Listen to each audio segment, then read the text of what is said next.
这是发生在豫东平原一个普通的村子里，说的是嫂子拉扯小叔子长大，一路受尽委屈，遭人猜忌，最后善恶到头终有报，人心冷暖全在一桩桩家常小事里露了原形。在黄河故道边上的刘家庄，住着一户姓刘的人家，男人叫刘大柱，老实巴交，一辈子靠种地打零工过日子。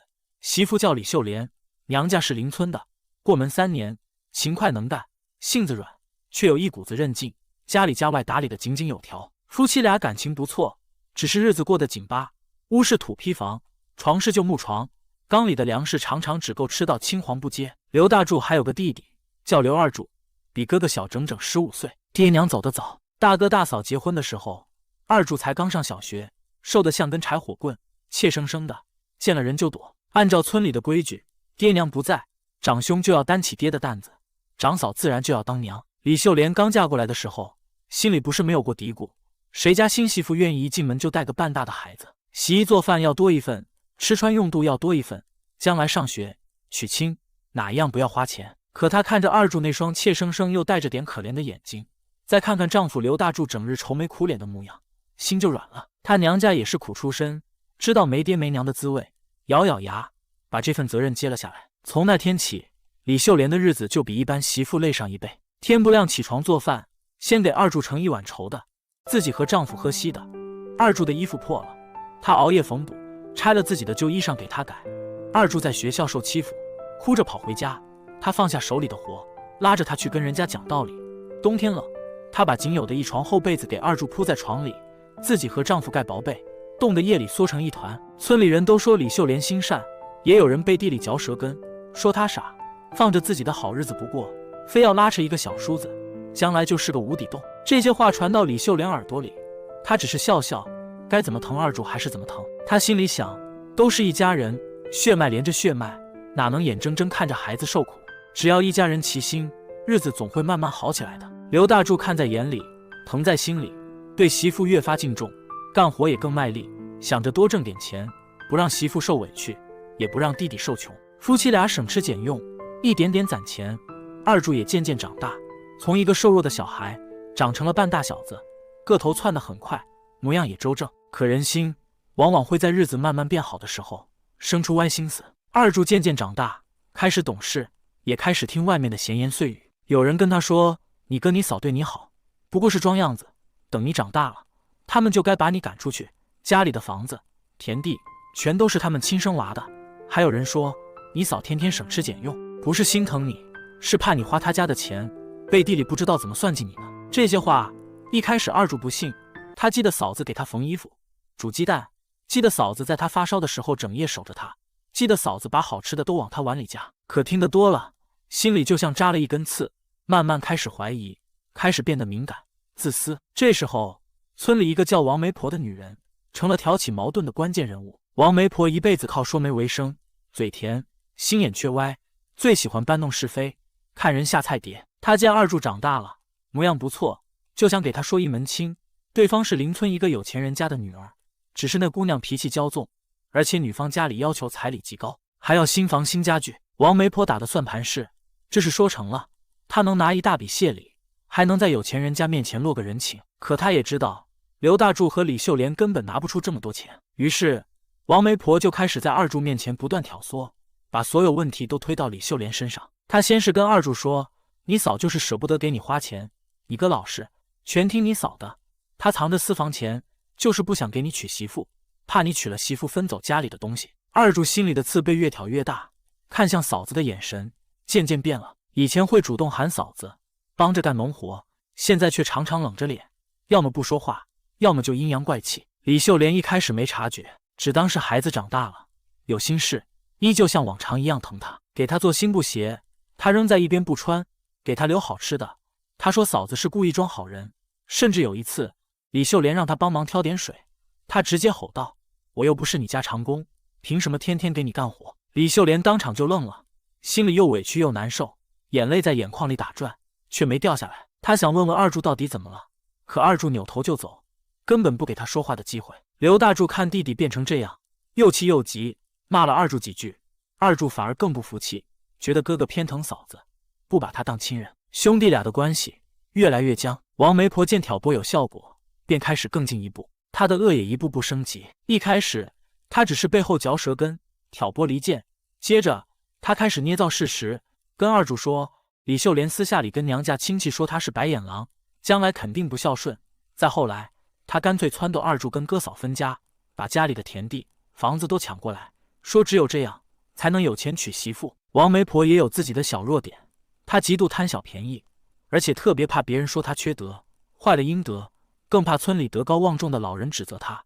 一有人说她做坏事损福报，她就会心虚半天。李秀莲渐渐察觉到了王媒婆的恶意，也知道是她在背后挑唆。她想找王媒婆理论，可王媒婆油嘴滑舌，颠倒黑白，反而倒打一耙，说李秀莲容不下小叔子，想把二柱赶出去。村里人不明真相，有不少人开始跟着议论，说李秀莲果然是心变了，以前对二柱好都是装的。李秀莲有苦说不出，只能默默忍受。她依旧没有放弃二柱，依旧在生活上处处照顾他，只是心里的委屈越来越重，常常夜里偷偷流泪。刘大柱看媳妇受委屈，想找王媒婆算账，却被李秀莲拦住了。他说都是乡里乡亲的，闹开了不好看，再说二柱还小，等他想明白了就好了。可他不知道，二柱的心已经被王媒婆彻底蛊惑了。在王媒婆的不断撺掇下，二柱的恶念越来越重，他不再是那个单纯的少年，变得自私、冷漠、蛮不讲理。他开始明目张胆地跟哥嫂抢东西，家里的粮食他要挑最好的，地里的收成他要多分，甚至对李秀莲也开始出言不逊，有时候还会摔摔打打。有一次，家里好不容易攒了点钱，准备买几袋化肥种地，二柱知道后直接把钱抢了过去，说要给自己攒彩礼。刘大柱上前阻拦，被二柱一把推倒在地。李秀莲赶紧扶起丈夫，看着二柱陌生又凶狠的脸，心彻底凉了。他养了他10几年，从他穿开裆裤养到长大成人，省吃俭用，掏心掏肺，最后却养出了一个仇人。王媒婆见时机成熟，又给二柱出了个更恶毒的主意，把李秀莲赶出家门，说他是扫把星，克家宅，只要把他赶走，家里就能有钱，他就能顺利娶亲。二柱被猪油蒙了心，真的听了王媒婆的话，开始在家撒泼打滚，逼着哥哥休妻，把嫂子赶走。刘大柱坚决不同意，他心里清楚，媳妇没有半点错，这么多年为这个家付出一切，他不能对不起她。可二柱以死相逼，又哭又闹，甚至跑到村里到处乱说李秀莲虐待他，霸占家产，把嫂子说得一无是处。一时间，村里的流言蜚语越来越多，很多不明真相的人都指责李秀莲，说她心狠。李秀莲走在村里，都有人在背后指指点点，她低着头，咬着牙，把所有委屈都咽进肚子里。就在家里闹得鸡飞狗跳的时候，刘大柱因为连日劳累，又气又急，一下子病倒了，躺在床上起不来。家里的农活、家务全都压在了李秀莲一个人身上。她一边照顾生病的丈夫，一边还要忍受二柱的刁难和村里人的非议，整个人瘦了一大圈，眼睛里布满了血丝。即便如此，她也没有不管二柱。二柱有时候赌气不吃饭，她还是会把饭端到他面前。天冷了，她依旧给他晒被子、缝补衣服。他在外面惹了麻烦，还是他低三下四去给人道歉赔礼。这些隐藏的善举，二柱看不见，王媒婆也故意遮掩。可村里几个明事理的老人都看在了眼里。村里的老支书一辈子公正无私，看人很准，还有一位瞎眼的陈奶奶，虽然眼睛看不见，却心里透亮。平日里李秀莲经常帮她挑水、扫地、送吃的，她最清楚李秀莲的为人。他们多次劝二柱，让他别听信谗言，别辜负嫂子的恩情。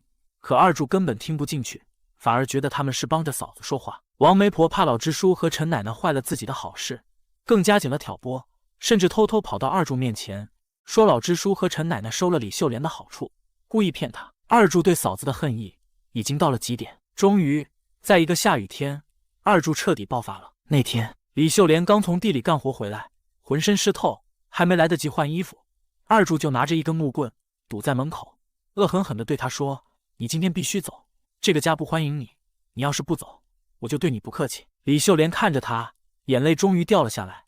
二柱，我养你10几年，从你小时候一把屎一把尿拉扯你，你就算不感恩，也不能这么对我啊！少跟我提恩情，我不稀罕。二柱打断他：“你就是舍不得钱，不想给我娶媳妇，你就是自私自利。今天你走也得走，不走也得走。”刘大柱躺在床上，听到外面的争吵，挣扎着想起来，却浑身无力，只能急得大喊：“二柱，你疯了！那是你嫂子！”王媒婆就躲在不远处的墙角，偷偷看着，心里暗自得意，觉得马上就能促成这桩亲事，拿到谢礼了。就在二柱举起木棍要朝李秀莲打过去的时候，老支书带着几个村民赶来了，瞎眼的陈奶奶也被人扶着来了。老支书一把夺下二柱手里的木棍，厉声呵斥：“二柱，你糊涂啊？你对得起你死去的爹娘吗？对得起你嫂子10几年的付出吗？”陈奶奶虽然看不见，却听着声音，颤巍巍地说：“二柱啊，你嫂天天给我送吃的，挑水，心善得很，你被人骗了啊！那个王媒婆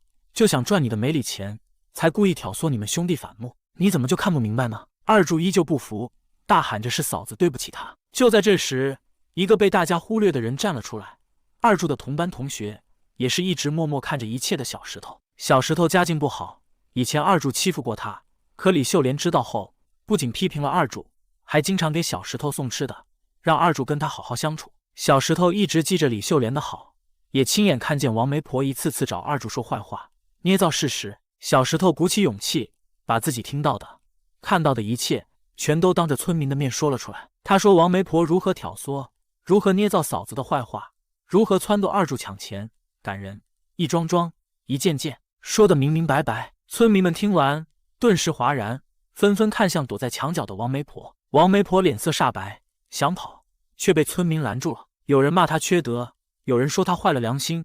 王媒婆又怕又慌，贪小便宜的她此刻生怕被人抓住把柄，以后没人找她说媒，还会被人戳脊梁骨，当场就瘫坐在地上，哭着承认了自己的所作所为。真相大白，所有的流言蜚语，所有的矛盾冲突，全都是王媒婆为了一己私利精心挑拨出来的。二柱站在原地，听着小石头的话，看着王媒婆认罪的模样，又想起嫂子10几年如一日的照顾，想起自己对嫂子的打骂刁难，想起哥哥被自己气病在床，整个人如同被雷劈了一样，愣在原地，脸色一阵红一阵白，羞愧得无地自容。他这才明白自己这些日子的所作所为有多混账，有多伤人。他亲手伤害了这个世界上除了哥哥之外最疼他、最在乎他的人。10几年的点点滴滴，一瞬间全都涌进脑海。小时候发烧，嫂子整夜抱着他，冬天没棉衣，嫂子拆了自己的棉袄给他改，有好吃的，嫂子从来都先给他，自己受委屈，嫂子第一个护着他，就算自己对他恶语相向，他依旧没有不管他。而他却因为几句谗言，把恩情当成仇怨，把善良当成算计，差点亲手把嫂子赶出家门，甚至还想动手打他。二柱扑通一声跪在李秀莲面前，眼泪哗哗的往下掉，哽咽着说：“嫂子，我错了，我对不起你，我不是人，你打我骂我都行，你别不要我。”李秀莲看着跪在地上痛哭流涕的小叔子，心里的委屈、心酸、难过一瞬间全都爆发出来。